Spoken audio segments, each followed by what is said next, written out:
top of the morning after Chris Pratt's under attack over that t-shirt that he's wearing. Yep, social media users calling the Marvel star a white supremacist after he was seen wearing a shirt with a snake on it and with the slogan "Don't Tread on Me." The controversial symbol to some was used during the Revolutionary War. This isn't the first time Pratt has been slammed on social media. The famous actor faced criticism for his religious views and, at times, for being a conservative. All right, let's bring in our friend Rachel Campos Duffy, Fox News contributor and host of Moms on Fox Nation, to react to this. Hey, Rachel, what's your reaction?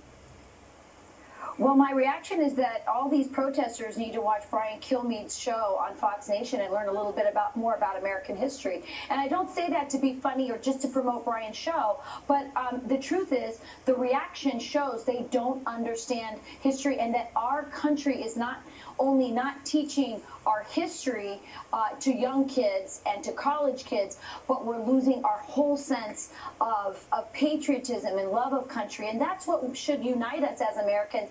And that's why you're seeing all these battles going on in Congress and at ICE detention centers over taking down our flags. There is a cultural battle over what it means to be an American, to love an American. And I think a lot of the source of the problem is we don't even know our history anymore. Well, we do know that there was a traffic jam outside of ICE headquarters in our nation's capital yesterday as a group called Never Again Action marched to the building, linked arms. It was hard for people to get in and out of the building. Demonstrators carried signs likening ICE to the KKK and Nazis. What do you make of this? It's terrible. And again, you wonder what they're thinking. I said, and some people on the left thought it was controversial. If you don't want ICE, if you don't think that we should have border security, if you think that we should not arrest people or decriminalize people who come over to our country illegally and don't follow our rules, you're doing the work of the cartels. You're doing the work of I mean, this is the wish list for human sex traffickers.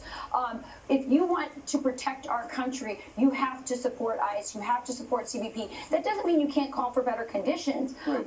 But these people are calling for the abolition of ICE and for the decriminalization at the border. Well, and you know what happened. They want open borders. And yeah, you know what happened in Aurora, Colorado. Remember, they went to the ICE facility, these protesters. They took down the American flag. They replaced it right there, look at that, with the Mexican flag. Then they took the law enforcement flag, the Blue Lives Matter flag. They flipped it upside down and they wrote "Abolish ICE" on it. So now the folks, the law enforcement authorities, are trying to find out who did this because it's illegal to do this. So the Aurora Police Department got a cease and desist letter because they put on social media a picture of the individuals who did it, and they used a picture from the local newspaper. The local newspaper got mad and said you need to take it down. Said, look, they had to black out the picture. And Aurora Police Department tweeted this out after receiving a cease and desist letter from the Denver Post about the picture of the man with the U.S. flag. We must delete the above tweet. We still need public's assistance in identifying these individuals. Please see new tweet coming shortly. What do you make of this? Why would the Denver Post tell them to take down that picture when they're trying to find a criminal? What just happened there should leave no question that the media is liberal. It used to be that the media would help the law enforcement by helping to find criminals, and instead, right here, they're on the side of the thugs. Again, this brings back so many questions. Why are people who are supposedly on the side of immigrants, illegal or not, who want to come to the United States, hoisting the flag, the Mexican flag?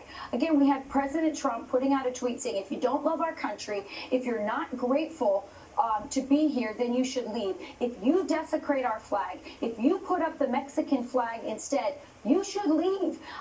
This is much bigger than this event. We as a country, and I think, you know, the president is getting a lot of heat because I think he's hitting a nerve here. There are a lot of silent majority Americans who are going right on President Trump. Stand for our country, stand for our flag, stand for our law enforcement, stand for law and order. And by the way, the people who leave Central America, all these dysfunctional, horrible, corrupt countries, they're leaving places where there's no law and order. And then they come here and they are enabled and supported by others who, I mean, these are anarchists. They don't want law and order. They don't want what's best for the country. This is an important debate that we're having right now about what we teach our children, what kind of rules and assimilation we want for people who come to our country as immigrants. I'm the daughter of an immigrant, and I will tell you, there is no one more disgusted with Representative Omar's comments and the taking down of that American flag in Aurora than my mother, who is the most patriotic person you'll ever know. Often it was immigrants who were the most patriotic. That's my mom. She taught me to love this country, to be grateful, and to know that I'm blessed to be an American. And we're seeing something happen here that we absolutely need to have this conversation as And Rachel, Americans. it's kind of interesting because the Trump camp believes that part of the reason why they got an increased Hispanic vote and have hope for an even greater one this time is because the Hispanic community seems to appreciate those who come here the right way as opposed to Yes. the illegal way, because it makes all those people who did it the right way look like suckers. True, and Americans in general, legal immigrants and those born here, we have a sense of justice and fairness. It's just not fair. There is a system, there is a line, there are people who have been waiting for 10, 20 years to come to our country, and so it's just not fair to do it this way and to allow this to happen. And by the way, it's dangerous. It's dangerous for the children. It rewards criminal cartels and sex traffickers. It enriches them. So if you want to put an end to all of that ugliness, you have to get behind doing this the proper and legal way. And Rachel, just because not just because you promoted my series on Fox Nation, but I'm going to do the same for you. You can catch Rachel all the time on the channel, but also on Fox Nation on the app, Fox Nation at foxnation.com.